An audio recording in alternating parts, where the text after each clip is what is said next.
पता है, इतिहास में ना कुछ नाम ऐसे होते हैं जो बस नाम नहीं रह जाते। वो एक सोच बन जाते हैं, एक आइडिया।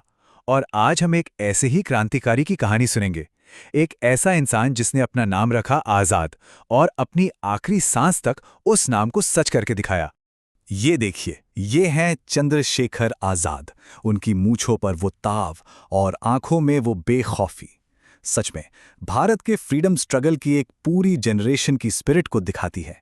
तो चलिए उनकी इस एक्स्ट्रॉर्डिनरी जिंदगी के सफर पर निकलते हैं। तो इस कहानी को हम 4 हिस्सों में समझेंगे। पहले आज़ाद का एक इंट्रोडक्शन, फिर देखेंगे कि क्रांति की वो पहली चिंगारी कैसे भड़की, उसके बाद उनका संघर्ष और उनका ऑर्गेनाइजेशन, और आखिर में उनकी वो आखिरी कसम और उसकी लेगेसी। तो सवाल ये है कि ये कहानी शुरू कहाँ से हुई, कैसे पैदा हुआ एक क्रांतिकारी। तो बात है 23 जुलाई 1906 की। जगह भाबरा गांव। यहाँ पंडित सीताराम तिवारी के घर एक बच्चे का जन्म हुआ। वो चिंगारी जिसे आगे चल के दुनिया चंद्रशेखर आज़ाद के नाम से जानने वाली थी। इसी मिट्टी से वो नौजवान निकला जिसने आगे चलकर इंडिया के फ्रीडम मूवमेंट का पूरा रुख ही बदल दिया। अक्सर ऐसा होता है ना कि क्रांति की आग बहुत कम उम्र में ही दिल में जल उठती है। आज़ाद के साथ भी बिल्कुल ऐसा ही हुआ। जरा सोचिए, उम्र सिर्फ 15 साल। सिर्फ 15 साल की उम्र में वो बनारस में नॉन कॉपरेशन मूवमेंट का हिस्सा बन गए। और बस यहीं एक ऐसी घटना हुई जिसने उनकी पहचान हमेशा के लिए बदल दी। तो हुआ ये कि उन्हें अरेस्ट कर लिया गया और मजिस्ट्रेट के सामने पेश किया गया। और वहां जो हुआ ना, वो इतिहास बन गया। मजिस्ट्रेट ने पूछा, नाम? जवाब आया आज़ाद। फिर पूछा, पिता का नाम? जवाब मिला स्वतंत्रता। और जब एड्रेस पूछा गया तो उन्होंने कहा जेल। ये सिर्फ जवाब नहीं थे, ये एक ऐलान था, एक डिक्लेरेशन। इस हिम्मत की, इस बेबाकी की उन्हें भारी कीमत चुकानी पड़ी। सजा मिली, कोड़ों की मार। लेकिन वो कोड़े उनके जिस्म पर तो पड़े, पर उनके हौसले को तोड़ नहीं पाए।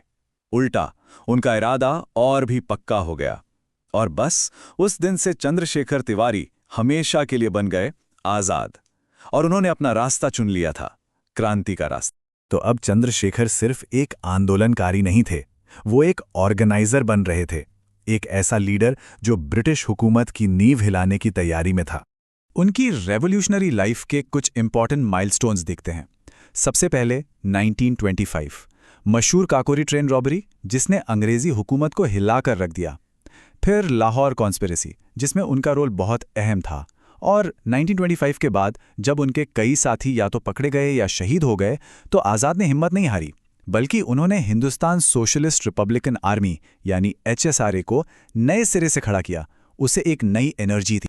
और हाँ, इस सफ़र में वो अकेले बिल्कुल नहीं थे। उनके साथ थे राम प्रसाद बिस्मिल, अशफाक उल्ला खान, भगत सिंह, सुखदेव, राजगुरु। ये सभी महान क्रांतिकारी उनके साथी थे। सोच के देखिए, ये वो टीम थी जिसने ब्रिटिश हुकूमत की नींद हराम कर रखी थी। आज़ाद को पकड़ना ब्रिटिश पुलिस के लिए एक बहुत बड़ा चैलेंज बन चुका था। उनके सर पर बड़ा इनाम था, लेकिन वो हर बार पुलिस को चकमा दे जाते। उनकी जिंदगी एक लगातार भागदौड़ थी, एक हाइड एंड सीक का खेल। एक शहर से दूसरे शहर, हमेशा अलर्ट, हमेशा ऑन द रन। हर कहानी का एक अंजाम होता है, और आज़ाद की कहानी का अंजाम उनकी जिंदगी से भी कहीं ज्यादा बड़ा था। ये कहानी है उस कसम की जिसे उन्होंने अपनी जान देकर पूरा किया। तो दिन था 27 फरवरी 1931। जगह इलाहाबाद का अल्फ्रेड पार्क। ये वही दिन था, वही जगह जहां इतिहास का एक पन्ना हमेशा के लिए लिखा जाने वाला था। लेकिन एक सवाल उठता है, वो क्रांतिकारी जो सालों से पुलिस की पकड़ में नहीं आ रहा था, आखिरकार घिरा कैसे? इसका जवाब है एक धोखा, एक गद्दारी। एक मुखबिर, एक इन्फॉर्मर ने खबर दे दी और पुलिस ने अल्फ्रेड पार्क को चारों तरफ से घेर लिया। एक तरफ आज़ाद अकेले और दूसरी तरफ पूरी पुलिस फोर्स। लेकिन सरेंडर, वो उनके डीएनए में ही नहीं था। उनकी पिस्तौल गरजी ये बताने के लिए कि आज़ाद आखिरी सांस तक लड़ेगा। उनकी एक कसम थी, एक प्राण था जो उन्होंने खुद से किया था कि मैं जीते जी पुलिस के हाथ नहीं आऊंगा। और वो अपनी इस कसम को तोड़ने वालों में से नहीं थे, कभी नहीं। तो जब उन्हें एहसास हुआ कि अब बच निकलना नामुमकिन है और उनकी पिस्तौल में सिर्फ एक आखिरी गोली बची है, तो उन्होंने वो गोली दुश्मन पर नहीं बल्कि खुद पर चला दी। उन्होंने अपनी कसम निभाई। वो पकड़े नहीं गए, वो आखिर तक आज़ाद ही रहे। चंद्रशेखर आज़ाद की जिंदगी सिर्फ 24 साल की थी, लेकिन उनकी लेगेसी, उनकी विरासत हमेशा जिंदा रहेगी। वो हिम्मत और पक्के इरादे का एक सिंबल हैं। उनकी कहानी आज भी हमसे एक सवाल पूछती है कि अपने उसूलों के लिए, अपने आइडियल्स के लिए हम किस हद तक जा सकते हैं। वो आज़ाद जिए और आज़ाद ही मरे।